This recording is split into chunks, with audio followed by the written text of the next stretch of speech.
नमस्कार, जय माई की। आज का जो टॉपिक है वो बहुत ही गहरा विषय है।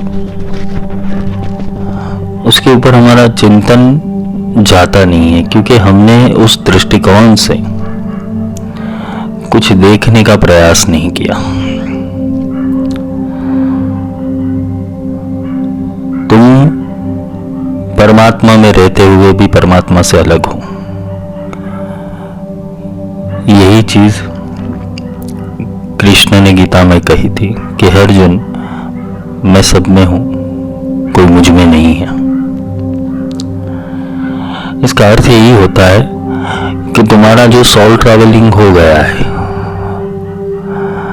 तुम परमात्मा के सहस्त्रार बिंदु में थे, वहां से तुम्हारा ट्रैवलिंग होकर तुम परमात्मा के मूलाधार में आ गए। और जब तुम परमात्मा के मूलाधार में होते हो तब वो तुम्हारा सहस्त्रार होता है। ये एक प्रोसेस ऐसा है कि जिससे तुम अपने भीतरी गुणों को पहचान सको, क्योंकि तुम्हें मिलना है उस विराट पुरुष से, विश्व पुरुष से, एक अप्रगट महासत्ता से तुम्हें मिलना है।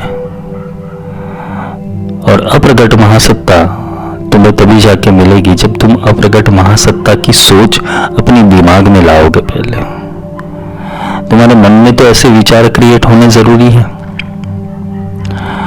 एक सामान्य इंसान की जो जिंदगी होती है वो सामान्य ही होती है। वो खाता है, पीता है, सोता है, उठता है, मैथुन करता है, रिश्ते बनाता है और अंत में मर जाता है। और एक असामान्य व्यक्ति की यात्रा यही होती है कि वो जिंदगी के हर एक रंग में बेरंग हो जाता है। बेरंग का अर्थ ये नहीं कि वो अपनी सुरता अलग कर देता है या तो वो एक वैराग्य में चला जाता है, ऐसा नहीं है। बेरंग का अर्थ है कि उसे स्पष्ट दिखाई देता है। ये रंगमंच, ये नाटक स्पष्ट दिखाई देता है कि क्या चल रहा है दुनिया के अंदर, कि जो तुम अभी इस जन्म में प्राप्त करके बैठे हुए हो वो निश्चित रूप से तुम्हारे साथ कायम नहीं रहने वाला। तुम्हें एक दिन सब छोड़ना पड़ेगा और एक दिन छोड़ने के समय तुम्हें फिर दुख होता है कि मेरा सब चला गया, मेरे पास कुछ रहा नहीं, मेरे पास कुछ बचा नहीं।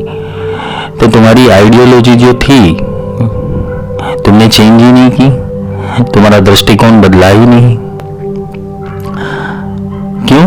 क्योंकि हमको सबको ऐसा बोलते ना कि समझ तो है, ज्ञान तो है कि एक दिन सब छोड़ के जाना है, मर जाना है, शरीर छूट जाएगा, आत्मा रह जाएगा, आत्मा अमर है, लेकिन आत्मा की तरफ जाने के लिए कोई तैयार नहीं है। और आत्मा की तरफ तुम जाते नहीं हो, इसलिए तुम्हें जन्म जन्म से भटकना पड़ता है। क्योंकि जैसे ही कोई तुम्हें आत्मा की ओर ले जाता है, तुम्हारा मन तुम्हें फ्रस्ट्रेट कर देता है और तुम्हें वापस वही जगह पे लाकर खड़ा कर देता है जहां तुम पिछले जन्म में रुके थे, जहां तुम्हारी आध्यात्मिक जर्नी रुक गई थी, तुम्हारा आध्यात्मिक प्रवेश रुक गया था, जहां तुम्हारा आध्यात्मिक यात्रा रुक गया था, तुम वही आकर रुक जाते हो। फिर वही गुणों के बंधन में बन जाते हो, वही इच्छाओं के बंधन में बन जाते हो, वही वासना के बंधन में बन जाते हो। तुम मुक्त नहीं हो पाते। क्यों? क्योंकि तुम इस जन्म में भी वही कर रहे हो जो पुरानी जन्म में किए हुए पुरानी गलतियां ही दोहरा रहे हो। पुराना जन्म लिया होगा तब भी तो कोई सोच तो होगी कि शरीर छोड़ना है, संबंध छोड़ने हैं, दुनिया छोड़नी है, तभी भी कोई एक सोच तो ऐसी एक्टिवेट रही होगी तुम्हारे अंदर। इस जन्म में भी ऐसी सोच मिलती है, फिर दृष्टिकोण नहीं रहता है। क्यों? क्योंकि तुम्हें माया का संग इतना लगा हुआ है, मन का संग इतना लगा हुआ है, मन और उसके संस्कार इतने पड़े हुए कि तुम अपने भीतर की चेतना को बदलना नहीं चाहते। और चेतना नहीं बदलती तो रूपांतरण नहीं होता, और रूपांतरण नहीं होता तो तुम जीव में से शिव नहीं बनते, नर में से नारायण नहीं बनते।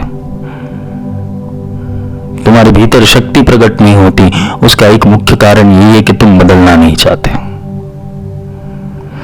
तुम्हें आहट तो होती है बदलने की, पर तुम माया का प्रभाव इतना है, बुद्धि का प्रभाव इतना है, मन का प्रभाव इतना है, चित्त का प्रभाव इतना है तुम पर, ये मैट्रिक्स का प्रभाव इतना है कि तुम अपने भीतर हुए रूपांतरण को भी रोक देते हो, अवरुद्ध कर देते हो उसे। तुम परमात्मा की संज्ञा को नहीं पहचानते। क्यों? क्योंकि परमात्मा तुम्हारे विषय पहले से नहीं हुआ है। अगर तुम्हारा खोज होता परमात्मा, तो तुम डुबकी लगा चुके होते अभी तक। तो डुबकी नहीं लगी, उसका यही कारण है कि तुमने परमात्मा को अपने से भिन्न समझा हुआ है, अलग समझा हुआ है। तुम उसके सहस्त्र बिंदु से उसके मूलाधार तक आ गए, तब भी तुम्हारी यात्रा रुकी हुई है। अगर तुम सहस्त्रार के ऊपर भी पहुंच के बड़े सिद्ध भी हो गए, तब भी तुम्हारी यात्रा रुकी हुई है, क्योंकि तुमने अभी तक मूल ब्रह्म को जाना नहीं। वो अनंत है, और एक अनंत बनने की प्रक्रिया तभी से शुरू होगी जब तुम कुछ नहीं रहोगे, तुम खाली हो जाओगे। तुम कितने भरे पड़े हो, देखो अपने विचारों से, अपने संस्कारों से, अपने एथिक्स से, अपने ही बनाए हुए प्रिंसिपल से कितने बंधे हुए हो। कहां से तुम्हारा अनाहत जागृत होगा?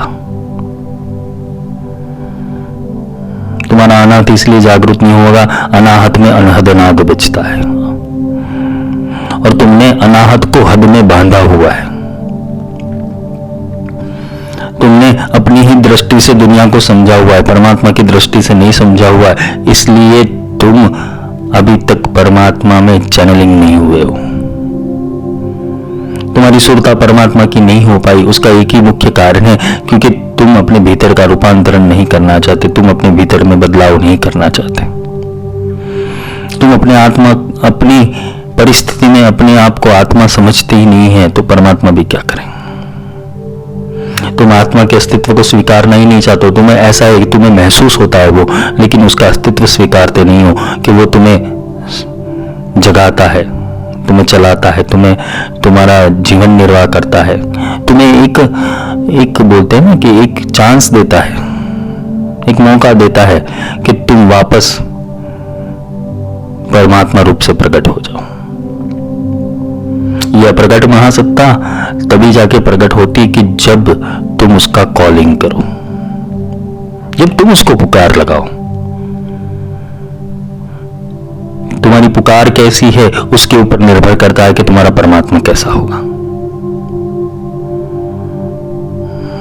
तुमने परमात्मा के अंदर किसी स्वरूप की कल्पना की है, तो वो स्वरूप में प्रकट होकर आएगा तुम्हारे पास।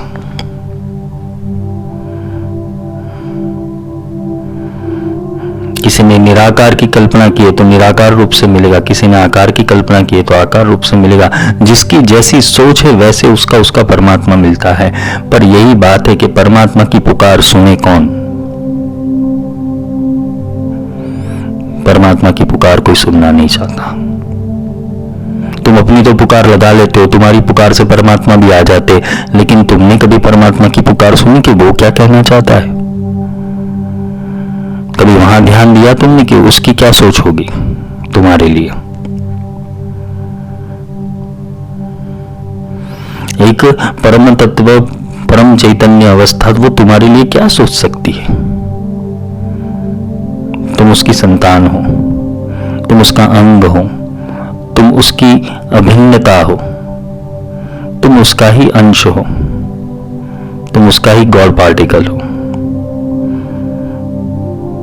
जैसी तुम्हारी सोच है वैसी परमात्मा की सोच है। तो तुम पुकार लगाते हो, क्या परमात्मा पुकार नहीं लगेगा? परमात्मा पुकार लगाता है। तुम घंट बजाते हो मंदिर में जाके, तो उसकी आवाज परमात्मा को सुनाई देती है? सुनाई देती है। तो वो घंट बजाता है तो तुम्हें क्यों नहीं सुनाई देता? वो भी जगाता है ना, भीतर में आके घंटा बजा के जाता है तुम्हारे अंदर कि जाग गया, वो बहुत हो चुका। तुम्हें इतनी मृत्यु दिखाई देती है, चारों ओर मृत्यु से भरा शहर तुम्हारे आसपास है, हर रोज कोई ना कोई मरता है, तो तुम्हें यहां तक अंदाजा नहीं आता कि मुझे ये सब छोड़ना एक दिन। ये सोच क्यों नहीं प्रकट होती तुम्हारे अंदर के एक पल में सब कुछ तुम्हारे से चला जाएगा, तुम किसके लिए रो रहे हो अभी? तुम क्या इसे परमात्मा का कार्य कहोगे निर्वहन करना? परमात्मा तो तुम्हें उठाने आया है, जगाने आया है, अपने साथ ले जाने आया है, तो तुम उसका साथ नहीं दोगे। क्यों? क्योंकि तुम्हें माया ने इतना झगड़ा हुआ है, और माया इतना झगड़ा हुआ है कि तुम उसकी मौजूदगी भी महसूस नहीं कर पाते। वो तुम्हारे सामने भी आ जाए तो तुम उसको पहचानने से इनकार कर दोगे, इसलिए वो प्रकट नहीं होता, फिर वो मौन हो जाता है। वो मौन तुम ही कर देते हो, तुम ही अपने संशय से उसे मौन कर देते हो, तुम ही अपनी अवधारणाओं से उनसे मौन कर देते हो। उसको पत्थर बनने पर मजबूर किसने किया? तुमने तो किया, क्योंकि वो जब बोलता है आत्म रूप से तुम्हारे भीतर आकर, तो तुम उसको सुनने कहां बैठते हो? वो तो पुकार लगाता है, जाग जा भी, मिल जा मुझ में। गीता में यही कहा है किस भगवान ने कि हे अर्जुन, मैं ना जप तप दान व्रत अनुष्ठान किसी से प्राप्त नहीं होता हूं, जा किसी तत्वदर्शी गुरु के पास कि वो मेरे तत्व स्वरूप का तुम्हें दर्शन करवाएगा। जो जब परमात्मा की कॉलिंग मिलती है, परमात्मा का कॉल लगता है, तो वो तुम्हारे साथ बात कैसे करेगा? तुम्हारे रूप में ही आना पड़ेगा, मनुष्य रूप में उसे। इसलिए गुरु को साक्षात परब्रह्म कहा गया है। गुरु आते हैं, तुम्हें समझाते और परमात्मा की वाणी सुनाते हैं कि जाग जाओ, बहुत हो चुका ये खेल तुम्हारा, अब कितना सोओगे?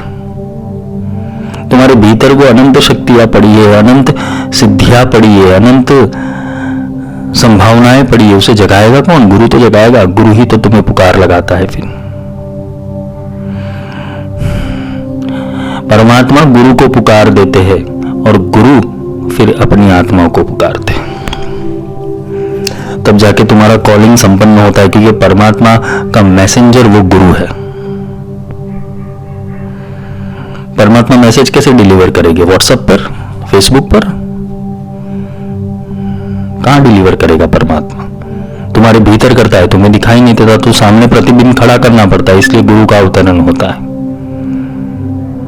इसलिए उसे गुरु रूप में आना पड़ता है। और जब वो गुरु रूप में आता है तो तुम उसके आगे वही करते हो जो मूर्ति के आगे करते हो।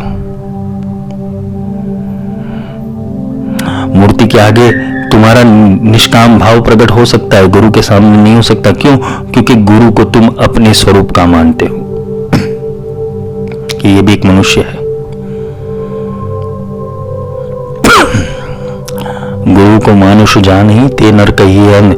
जो गुरु को मनुष्य समझता है वो अंधा है।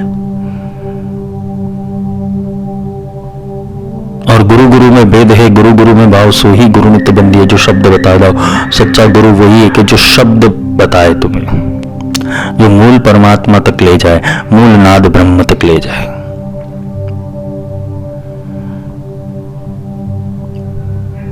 तुम्हारी चूक कहां पे होती है? तुम साक्षात पर ब्रह्म बोल लेते हो मंत्र के अंदर, गुरु ब्रह्मा गुरु विष्णु गुरुदेव महेश्वरा, गुरु साक्षात पर ब्रह्म।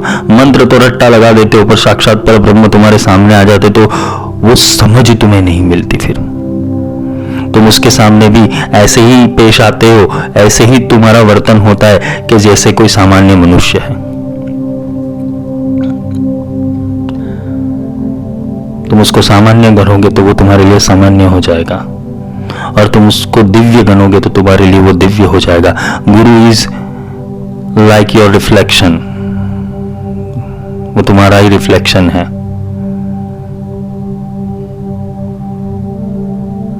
सोच बदलनी पड़ेगी।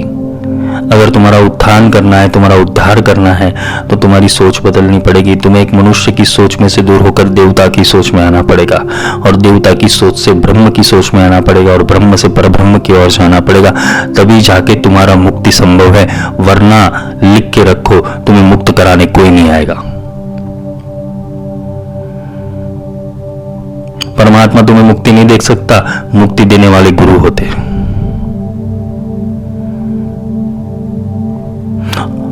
और जितनी भी गुण और कला और जितने भी भाव गुरु के अंदर होते, शायद 1% भी तुम्हारे अंदर होगा तो तुम उत्थान कर जाओगे वहां से, तुम चल पड़ोगे उसके साथ, तुम रुकोगे नहीं, तुम जजमेंट नहीं लोगे। क्यों? क्योंकि गुरु कोई जजमेंट नहीं लेता तुम्हारे लिए, परमात्मा तुम्हारे लिए कोई जजमेंट नहीं लेता, क्योंकि वो तो वैसा ही है जैसा उसको होना चाहिए।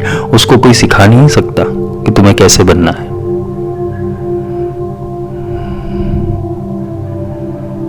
उसे कोई सिखा नहीं सकता, वो एक कुदरती घटना है।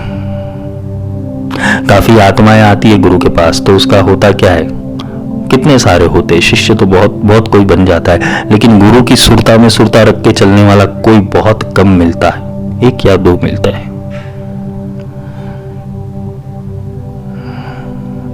तभी मोक्ष मार्ग खुलता है, तभी गुरु का चैतन्य स्वरूप खुलता है, तभी गुरु के अंदर तुम्हें वो परमात्मा दिखाई देगा।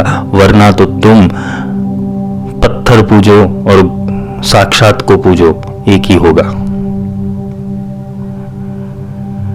अपने भीतर रूपांतरण करना है, अपने भीतर बदलाव करना है, तो ही गुरु के पास जाना। क्यों?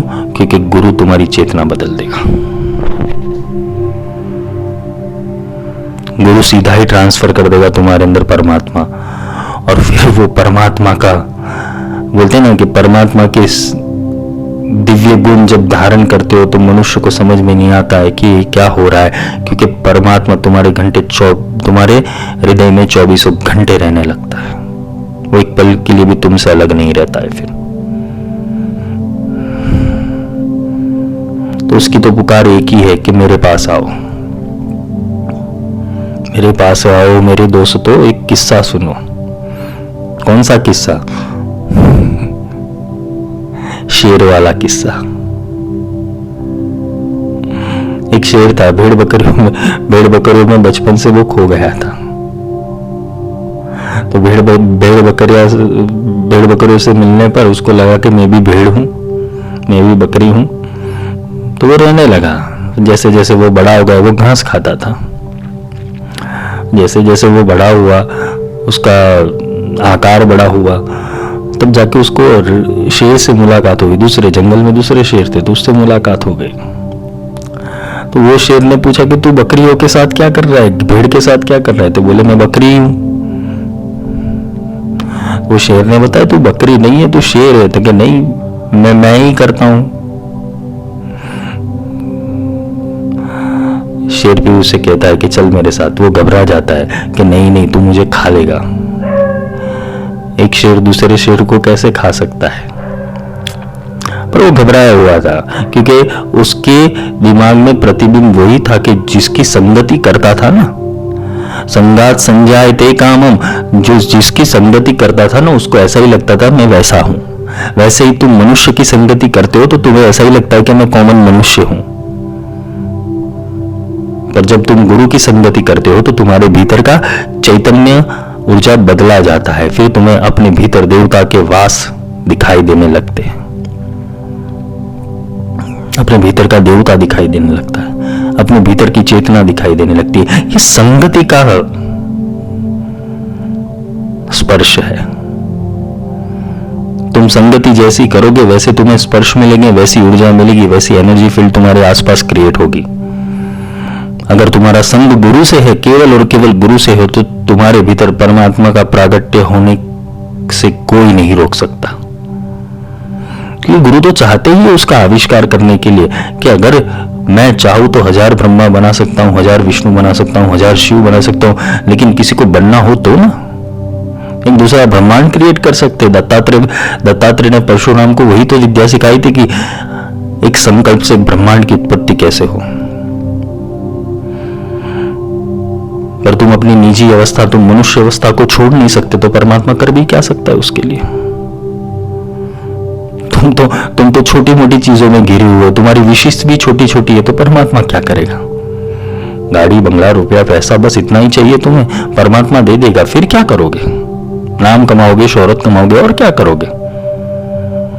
इससे आगे कोई विज्ञान नहीं, ये तो पदार्थ का विज्ञान है। चैतन्य का विज्ञान कहां गया? चैतन्य का विज्ञान तो यही है कि मैं ही ब्रह्मांड की उत्पत्ति क्यों ना कर सकूं,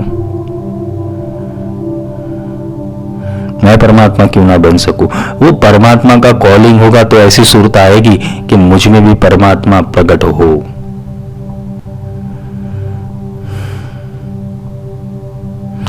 परमात्मा की स्वरूप की प्राप्ति के बिना तुम्हारी मति होगी वो ठहरने नहीं वाली, वो भटकती रहेगी। स्वरूप के ज्ञान के बिना की हुई भक्ति, स्वरूप के ज्ञान के बिना की हुई साधना सब विफल होती है। स्वरूप का ज्ञान तो होना चाहिए ना कि वो है कौन। तो परमात्मा की पुकार को सुननी पड़ेगी। तो परमात्मा की पुकार मिलती कहां पर है? गुरु के सत्संग में। सत्संग की आधी घड़ी सुमिरन वर्ष हजार, एक घड़ी आधी में पुनियात कबीर सत्संग साधु का कटे कोटि अपराध।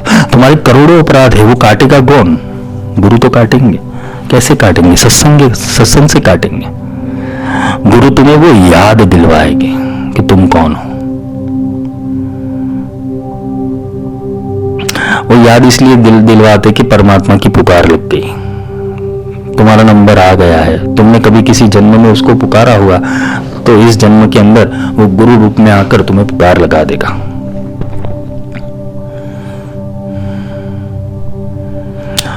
गुरु अत्र तत्र सर्वत्र है, परमात्मा अत्र तत्र सर्वत्र है। वो कण कण में व्याप्त है। कण कण में इसलिए व्याप्त है कि तुम्हें तो हर रोज नॉलेज मिलता है। हर रोज तुम अपने आसपास की चीजों को देखो, आसपास के वातावरण को देखो, आसपास के लोगों को देखो, तुम्हें पता चल जाएगा कि उनकी स्थिति क्या है और तुम कहां जी रहे हो। क्या तुम उनमें से एक हो या परमात्मा में से एक हो? सोच बदलोगे तो दिशा बदलेगी ना तुम्हारी सोच ही नहीं बदलती तो दिशा कैसे बदली जाए? ये किसके लिए संभव है? फिर सारे संतों ने यही बोला कि सुरता को उल्टी करो, सुरता को उल्टी करो। उल्टी का अर्थ है कि तुम जिस सोच से दुनिया को देख रहे हो वो सोच को बंद करके परमात्मा की दृष्टि से दुनिया को देखना शुरू कर दो, तुम्हें परमात्मा समझ आने लगेगा। ये इतना कोई मुश्किल विषय भी नहीं है परमात्मा को समझना, लेकिन तुम समझना नहीं चाहते, तुम्हारी दृष्टि बड़ी नहीं करना चाहते। तुम अपने विकास को रोंद के बैठे हुए। क्यों? क्योंकि तुम्हारा विकास तुम्हें ऐसे लगता है कि माया, पैसा, धन, दौलत, शोहरत में तुम्हारा विकास है, तो वो तुम भूल जाओ। वो विकास नहीं, वो सिर्फ एक पदार्थ का विकास है, माया का विकास है, चैतन्य का विकास नहीं। चैतन्य का विकास तभी संभव है कि जब तुम असली चैतन्यता से रूबरू हो जाओगे, जब तुम अपने आप से रूबरू हो जाओगे, जब तुम अपने गुरु से रूबरू हो जाओगे, तब जाके चैतन्य विकास करता है। और यही विकास का नाम तो अनंत होना है, और अनंत होने पर ही तो मोक्ष मिलता है। तुम्हें अनंत की यात्रा ऐसे ही तो तय करनी है।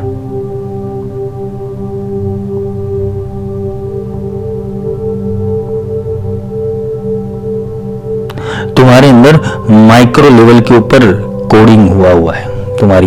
तुम्हारी जो मन की पैटर्न है उसके अंदर माइक्रो लेवल के ऊपर कोडिंग हुआ है। तुम्हारे इतने सारे प्रश्न, इतनी सारी शंकाएं, इतने सारे अवधारणाएं, तुम्हारा वो सॉल्यूशन लाएगा कौन? क्योंकि परमात्मा के विषय में तुम्हें समझ ही नहीं है। तुमने पढ़ा क्या है? ग्रंथों को पढ़ा है। तुमने देखा कहाँ है? टीवी सीरियल में देखा है। उसको देखा कहाँ है? मंदिरों में देखा है। उसको सुनाने वाले कौन है? भागवत और रामायण करने वाले। अगर उसको जानते, परमात्मा को सही रूप से जानते, तो उसकी 7 दिन की कथा नहीं होती, 700 दिन की कथा होती। वो उतना ही डूबा है ग्रंथ जितना। मैं किसी के विषय के अंदर निंदा नहीं कर रहा हूं, लेकिन एक सोच दे रहा हूं तुम्हें। सोचना कभी इसके ऊपर पर इस विषय में सोचना कि कोई रामायण कर रहा है, कोई भागवत कर रहा है, वो उतना ही करना है, इतना ग्रंथ जैसा। उसको चैतन्य के बारे में कुछ पता ही नहीं, क्योंकि चैतन्य बहुत विराट है, तुम्हारी सोच से पर है। गुरु के तर्क से तर्क जब तुम्हारा मिल जाएगा, तब जाके तुम्हारा सारा प्रोग्रामिंग रिलीज होगा। तुम तभी जाके सत्य को समझ पाओगे, वरना नहीं समझ पाओगे, तुम भटकते रहोगे। गुरु जब कोई तर्क दे रहे तो उसके अंदर कुतर्क करके अपनी दृष्टि को बदलना बंद मत कर देना, वो तुम्हारी दृष्टि खोल रहे। यही तो कृष्ण और अर्जुन के साथ हुआ। कृष्ण ने विराट स्वरूप दिखा दिया, फिर अर्जुन घबरा गया कि नहीं प्रभु, इससे आगे नहीं दे सकता, इससे आगे मैं नहीं देख सकता। मेरी आंखें आंखें कैपेबल नहीं है ये सारी चीजें देखने के लिए। क्यों? क्योंकि परमात्मा ने तो जब प्रकट हुए तो अपने अनंत के द्वार खोल दिए। देख ले ये मैं हूं। उसको वो सूक्ष्म रूप से विराट का अस्तित्व दिखा दिया। देख ले मैं ये हूं। तो आया कहां? मनुष्य रूप में ही आया ना, वाणी रूप में आया ना।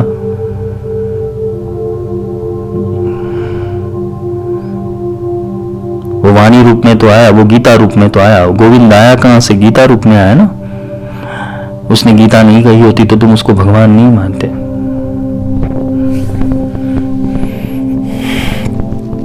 चैतन्य ये सबसे परे है, और जो चैतन्य को साध लेता है उसको फिर किसी ग्रंथ की जरूरत नहीं रहती, किसी विधि की जरूरत नहीं रहती, किसी पूजा विधान अर्चन की जरूरत नहीं रहती। वो तो चैतन्य में ही रमता रहता है। फिर साधो ये उल्टा कुआ। साधु का अर्थ है, हे साधु, तेरे अंदर जो साधु बैठा हुआ है, तेरा साधु कौन है? तेरा आत्मा। अगर जिसको साधना है वो उल्टा बैठा हुआ है, ऊपर बैठा हुआ है, तो अपनी सुरती को उल्टी कर दे। जो सोच दुनिया की है उस सोच से विपरीत चल, तब जाके परमात्मा मिलेगा।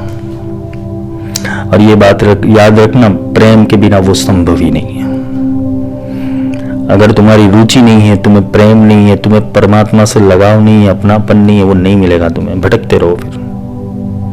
हाँ, तुम्हें कुछ सिद्धियां दे देगा, जाओ काम करो, तुम्हारी कुछ विश पूरी कर देगा, लेकिन वो पूर्ण रूप से तुम्हें नहीं मिल पाएगा। क्यों? क्योंकि वो पूर्ण रूप से उसे ही मिलता है कि जो उसके लिए पूर्ण रूप से डूब जाए, और जो पूर्ण रूप से डूबता है उसे ही पूर्णत्व की प्राप्ति होती है। ये पूर्णाभिषेक और कोई नहीं है।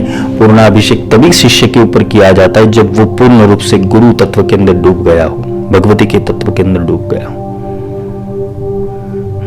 नहीं तो जो ये परंपरागत जो शास्त्र के रूप से पूर्णाभिषेक जो लोग करते वो उसे पूर्णाभिषेक नहीं कहते।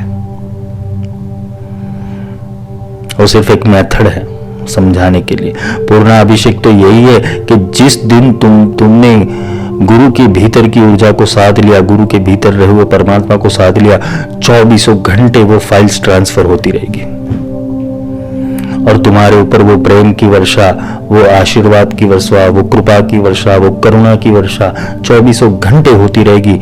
और तुम्हें इतने आशीष मिलना शुरू हो जाएंगे कि वो तुम्हारे अंदर विराट पुरुष की कल्पना कर बैठेगा कि तुम्हारे भीतर से विश्व गुरु उसका प्रागट्य में करो। गुरु के पास ये कला होती है। गुरु खिलाड़ी होते हैं, खिलाड़ियों के खिलाड़ी होते वो। तुम उसको समझते बहुत सूक्ष्म हो, लेकिन गुरु जब अपनी सत्ता पे आ जाए तो ब्रह्म निरूपणम करते हैं। वो स्वरूप निरूपण है तवे वो बोलते कि कौन सा स्वरूप दू तुझे, महाविद्या का, देवताओं का, पर ब्रह्म का। गुरु एक कलाकार है। गुरु कुंभार, शिष्य गुंग है। घड़ी घड़ी काढ़े खोट, अंदर हाथ संभार के बाहर मारे चोट। गुरु बाहर बराबर से तुम्हें तुम्हारे मन के ऊपर चोट लगाएंगे, और अंदर से तुम्हें उतना ही प्रेम करेंगे। वो तो एक चाक के ऊपर तुम्हें घुमाना पड़ता है, क्योंकि तुम्हारी जो मिट्टी है, ये वो मिट्टी में से कौन सा घड़ा बनाना है, पूजनीय घड़ा बनाना है, स्मशान वाला बनाना है, या फिर जो घर में यूज नॉर्मली होता है वैसा बनाना है, वो मिट्टी की गुणवत्ता के ऊपर निर्भर करता है, और बनाने वाले के ऊपर निर्भर करता है कि वो घड़ा जो है उसको कलश स्थापन में यूज करते या पूजा में यूज करते। तो गुरु बनाते, गुरु मूर्तिकार ही होते। गुरु तुम्हारे भीतर वो मूर्ति की रचना करते हैं, परमात्मा की मूर्ति की रचना। लेकिन तुम्हारा पत्थर कठिन नहीं हुआ, तुम्हारा पत्थर स्ट्रांग नहीं हुआ, तो वो पत्थर टूट जाएगा और मूर्ति खंडित हो जाएगी। तो अपने भीतर में बन रही परमात्मा की मूर्ति को खंडित मत होने देना। गुरु जो भी दे रहे तुम्हारी पात्रता के हिसाब से वो तुम्हारे लिए योग्य होता है। मूर्ति से ज्यादा हमारे वहां शिवलिंग की पूजा होती है। क्यों? क्योंकि वो स्वयंभू है। ज्योतिर्लिंग की पूजा होती है। क्यों? क्योंकि वो स्वयंभू है। स्वयंभू का अर्थ है कि जिसने अपनी आदि सुरता को साधा हुआ है, वो जैसा था वैसा हो गया, तो वो स्वयंभू हो जाएगा, वो पूजने योग्य है। तो गुरु तो तुम्हें स्वयंभू लिंग बनाएंगे, ज्योतिर्लिंग बनाएंगे। गुरु जब अपने बोलते हैं कि अपने अगर शिष्य के भीतर अच्छे संस्कार प्रकट होने लगे तो वो गुरु उसको किसी देवता की मूर्ति के अंदर आकृति दे सकता है, किसी ये देवता बनाओ वो देवता बनाओ। पर जब किसने बोला ना कि मुझे तो आकार से क्या लेना देना है, मुझे कुछ भी नहीं चाहिए, मुझे तो सिर्फ गुरु रूप ही चाहिए, मुझे सिर्फ शिव रूप ही चाहिए, तो गुरु उसको ज्योतिर्लिंग बना देता है। ज्योतिर्लिंग का अर्थ है जैसा का वैसा कर देता है, उसे जो था उसे वो प्रकट कर देता है। पहले जब मैं था तब हरि नाई, अब हरि है मैं नाई, प्रेम गली अति सांकरी दूजा नाही समाई। जब मैं पहले हरि था, पहले जब मैं था तब हरि नहीं, जब मैं था तब हरि नहीं था, अब हरि है मैं नाही। कोई एक ही रहता है। जब तुम्हारे अंदर हरि प्रागट्य हो जाता है, तुम्हारे भीतर का विष्णु प्रागट्य हो जाएगा, तुम्हारे भीतर का राम प्रागट्य हो जाता है, तो फिर तुम नहीं रहते, तुम वो हो जाते हो। तो वो होने के लिए तो तुमने जन्म लिया है, तुम युगों युगों से तुम ही थे, वो कहां थे? वो नहीं थे, इसलिए तो जन्म लेना पड़ा, तुम्हें वो बनना है। उपनिषद ने संज्ञा दे दी है, तुम और वो, तीसरा कोई अस्तित्व नहीं है।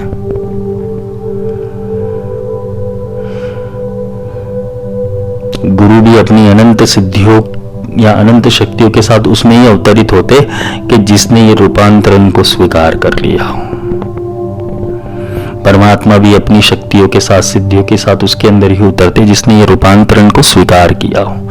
जो हो रहा है गुरु भक्ति योग में, जो हो रहा है वो निश्चल होके देखता है और सबको गुरु कृपा समझता है, सबको भगवती कृपा समझता है, सबको परमात्मा की कृपा ही समझता है। जो भी तुम्हारे जीवन में परिस्थिति हो रही है तो समझ लेना उसको आने में देर नहीं लगेगी। वो अनंत है, अनंत अपनी यात्रा करते करते कितने योजन दूर से वो अनंत आएगा तुम्हारे लिए, तो तुम हो उसके मूलाधार में बैठे हुए और वो आएगा अपने सहस्त्रार से। तो मिलन कैसे होगा? जब तुम्हारा सहस्त्रार जागृत होगा। तुम्हारा सहस्त्रार कब जागृत होगा? कि जब तुम अपनी सुरता जीव से शिव में ले जाओगे, मनुष्य से आत्मा में ले जाओगे, जब तुम्हारा भाव आत्मभाव हो जाएगा, तब परमात्मा अपनी पुकार देगा तुम्हें। सांख्य तभी प्रकट होता है, सांख्य योग तभी प्रकट होता है कि जब आत्मा को समझना हो। गीता सबको सुननी है, समझनी है, बहुत अच्छी बात है कि गीता समझनी चाहिए, पर गीता असलियत में कब समझ आएगी तुम्हें? कि जब तुम गोविंद को समझोगे, तुम परमात्मा को समझोगे। परमात्मा बड़ा है, गीता बड़ी नहीं है।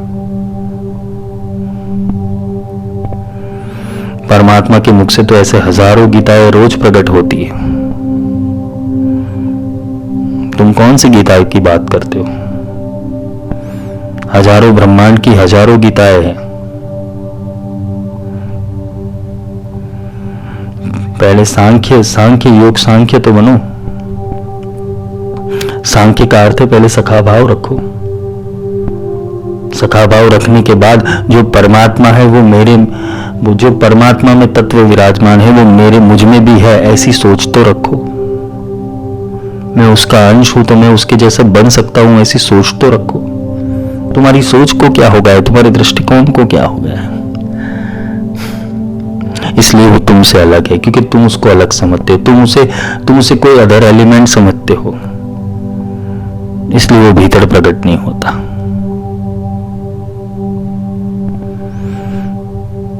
उसकी पुकार आएगी कि तुम उठ जा, बैठ जा मेरे संग, मेरा ध्यान कर। मेरा ध्यान कैसे करेगा तू? मेरा ध्यान तो तू नहीं कर सकता, क्योंकि तू मुझे जानता ही नहीं। चल मैं तेरा ध्यान करता हूं। राम तुम्हारा जप करे तुम पाओ विश्राम। वो तुम्हारा ध्यान करेगा और तुम्हारा ध्यान करते करते तुम्हें अपने जैसा बना देगा। वो तुम्हारा ध्यान करते करते तुम्हें अपने जैसा बना देगा, तुम्हें अपने जैसा चैतन्य घन बना देगा। चैतन्य का अर्थ है कि जो हर जगह व्याप्त है। घन का अर्थ है कि जो पदार्थ में अवस्था है, पदार्थ रूप अवस्था है। चैतन्य घन क्या है? तुम्हारा शरीर। हम गुरु का पूजन क्यों करते हैं? क्योंकि वो चैतन्य उनके अंदर रम रहा है, उनके शरीर से वहन करता है, इसलिए गुरु पूजने योग्य है। हर गुरु पूजने योग्य नहीं है। कुल धर्म में पढ़ो, जिसके भीतर से चैतन्य का प्रवाह चालू रहता है वही गुरु पूजनीय है। जो तुम्हें तत्व दृष्टि दे सके, तुम्हें चैतन्य दृष्टि दे सके, तुम्हें दिव्य दृष्टि दे सके, तुम्हारी सोच को बदल सके, तुम्हारे विकारों को काट सके, तुम्हारे संशयों को मिटा सके, तुम्हारी जागृति कर सके, तुम्हारे अंदर स्थापना कर सके, तुम्हारा आवाहन कर सके, वही गुरु पूजने योग्य है। और वही गुरु से तुम्हें संग बनाना है। गुरु अपने क्रिएशन का आवाहन करते हैं। ये आत्मा का विज्ञान तुम नहीं समझ पाओगे, क्योंकि मनुष्य के भीतर इतनी कैपेसिटी नहीं है कि वो परमात्मा तक पहुंच जाए। उसके अंदर वो उसके बोलते हैं ना कि स्पेस शटल के अंदर इतना ईंधन नहीं है कि वो परमात्मा को समझ पाए, परमात्मा को देख पाए, परमात्मा अवस्था महसूस हो। उस मनुष्य के अंदर ये सुरता है ही नहीं। वो परमात्मा गुरु रूप में आकर वो चैतन्यता डाल देता है, वो सुरता डाल देता है। तो तुम्हारे अंदर जब कोई सुरता डाली जाती है तो तुम्हारे भीतर देवता का स्थापन होता है। जिस आत्मा की चैनल से तुम ट्रैवलिंग करके नीचे आए होगे, वही चैनल का देवता तुम्हारे भीतर वो प्रवेश करवा देगा। मूल एक है, ये समझ लेना, मूल बिंदु एक है, पर तुम श्री चक्र के अंदर कहां पर अटके हुए हो वो गुरु देख देंगे और वही चेतना तुम्हें दे देंगे। और वही चेतना का स्थापन करोगे, तुम्हारे अंदर प्राण प्रतिष्ठा हो जाएगी। प्राण प्रतिष्ठा से फिर वो जागृति की ओर बढ़ेगा। जब जागृत हो जाएगा तो उससे खुद का स्वरूप और गुरु का स्वरूप दोनों समझ में आएगा। और जब दोनों समझ में आ जाएगा तो परमात्मा खुद उसके भीतर से बोलने लगेगा। तुम्हारे अंदर एक स्थापन नहीं होता। जैसे बोलते कि काला वहन करना, स्वरूप निरूपण, हितव्य करना, तो कोई एक शक्ति का स्थापन नहीं होता। जैसे जैसे तुम्हारी झरनी यात्रा बढ़ती जाएगी, गुरु अनंत शक्तियां तुम्हारे अंदर स्थापित कर देंगे। गुरु को सिर्फ कॉपी पेस्ट करना है और क्या करना है, पर गुरु पात्रता देकर देते हैं। पात्रता नहीं होगी तो डालने पर भी तुम्हारा कंप्यूटर चलने वाला नहीं है, क्योंकि तुम्हारी रैंडम एक्सेस मेमोरी कम है। वो चैतन्यता को समझने के लिए, वो चैतन्य का विज्ञान समझने के लिए तुम्हारा रैंडम एक्सेस मेमोरी तुम्हें बड़ा करना पड़ेगा, एक्सेस करना पड़ेगा। 100 GB रैम बनानी पड़ेगी तुम्हारी। तो वो रैम बनेगी कैसे? क्योंकि तुम्हारे अंदर जो रैम है वो कम है, देवता की रैम ज्यादा है। तो देवता का रैम तुम्हारे अंदर एक्स्ट्रा डाला जाता है, तो तुम फिर वो चेतना से परमात्मा को देख पाओगे।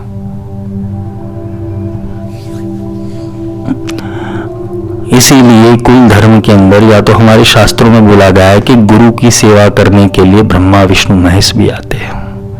33 करोड़ देवी देवता भी गुरु के चरणों में रहते हैं। क्यों? उसका कारण नहीं है, क्योंकि किसी को उद्धार, क्योंकि देवी देवता भी मुक्त नहीं है, वो भी बंधन में, उनको भी मुक्ति चाहिए। तो किसी पात्रवान शिष्य को अपना साधन बनाकर देवता भी खुद का उद्धार करेंगे। ये विज्ञान है, पढ़ो, शास्त्रों में सब लिखा हुआ है। बिना प्रेम नहीं उबरे केता करो उपाय। जिसने गुरु का संग ही नहीं किया हो, जिसने गुरु को अपने भीतर नहीं उतारा, जिसने गुरु के लिए जिसको प्रेम ही नहीं है, उसका कल्याण कैसे हो संभव? क्योंकि सब यहाँ करने वाला गुरु है, तुम्हें कुछ नहीं करना है। तुम्हें तो सिर्फ समर्पण करके अपने आप को गुरु के हवाले कर देना है। जैसा एक छोटा बच्चा होता है, वो अपना हाथ अपनी माँ को थमा देता है, अपने बाप को थमा देता है, फिर वही उसको रास्ता दिखाते हैं। वैसे ही तुम्हें जब गुरु शिष्य परंपरा में आना हो तो तुम्हें अपना हाथ, तुम्हारा बोलते हैं, तुम्हारा मन, तुम्हारा बुद्धि, तुम्हारा चित्त और तुम्हारा आत्मा का समर्पण गुरु को करना पड़ता है। तो कुछ गुरु नया विज्ञान सिखाएंगे। जो तुम सीख रहे हो दुनिया के अंदर, वो तो फालतू है, बकवास है। और ये फालतू और बकवास विज्ञान से तुमने प्राप्त क्या किया अभी तक? वही के वही हो।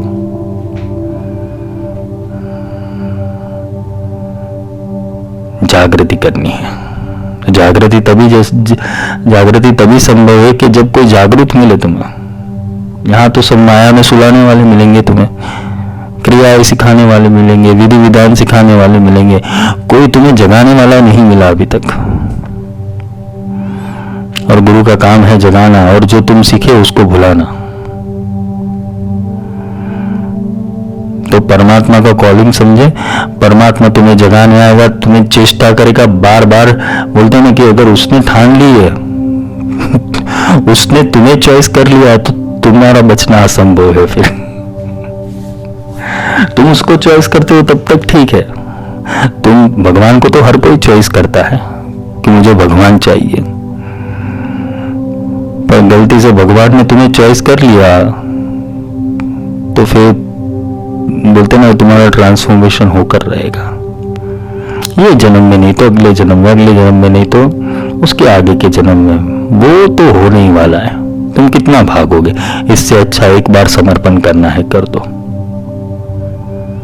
एक बार अपने मन को बाजू पर रखकर, बुद्धि को बाजू के रख के ऊपर वो परमात्मा के प्रेम के अंदर डुबकी लगा दो,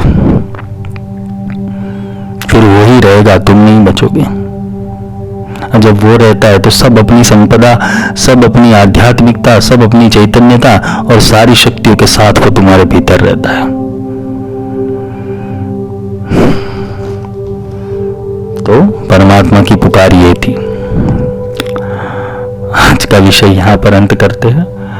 और जागो मोहन प्यारे, जागो। सबके भीतर मोहन रहता है, जाग लो। मनुष्य जन्म सुधारो, धोखे नहीं बिगाड़ो। ये धोखा देकर अपने जीवन को बर्बाद मत करो, तुम धोखा दे रहे हो खुद को। सब कुछ समझते हुए भी निर्मोही नहीं हो सकते, सब कुछ समझते हुए भी आसक्ति नहीं छोड़ सकते, सब कुछ समझते हुए भी माया का संग नहीं छोड़ सकते। अरे माया को छोड़ना नहीं, माया का भी उद्धार कर देना है। किसी चीज को छोड़ना नहीं है, ना तुम्हारे संबंध को छोड़ना है, ना तुम्हारे प्रेम को छोड़ना है, ना तुम्हारे रीति रिवाजों को। जो सबको पकड़ो, किसने मना किया है? लेकिन परमात्मा को भी साथ में पकड़ लो। तुम्हारे साथ तुम्हारा फैमिली रह सकता है तो क्या परमात्मा नहीं रह सकता? क्या भगवती नहीं रह सकती तुम्हारे साथ? परिवार का हिस्सा बनाओ उसे। तो आज के लिए इतना ही। जय माई की।